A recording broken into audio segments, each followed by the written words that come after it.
Today I am making more knitting needles, and I want to show you some cable alternatives. I usually use aquarium tubing, but I ran out.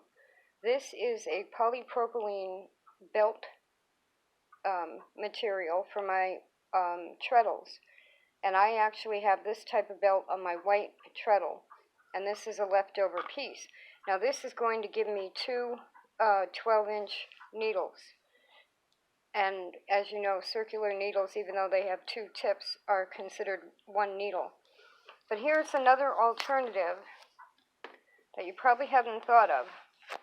And it may end up being my favorite because of the vintage boy needles. This is an extra AV cable, in-out cable, that usually goes like from a converter box to a TV, or a DVD player, VCR player to a TV. And what I've done is cut the other end of it. I cut the plug off, and I have then sliced a little bit, very carefully with a craft knife.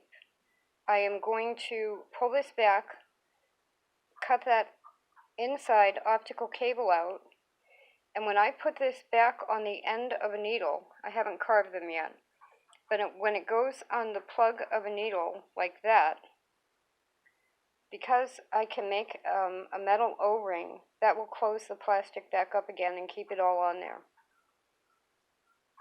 I bet you have a whole drawer full of these like I do. And the vintage boy needles are my favorites because the thicker cables keep your stitches more consistent.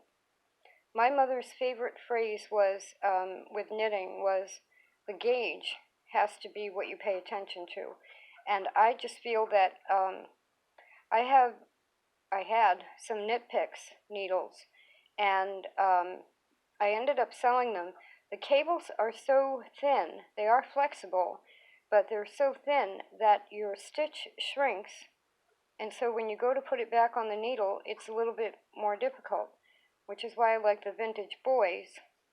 And you can use old cable wire to do the same type of cable for your handmade knitting needles.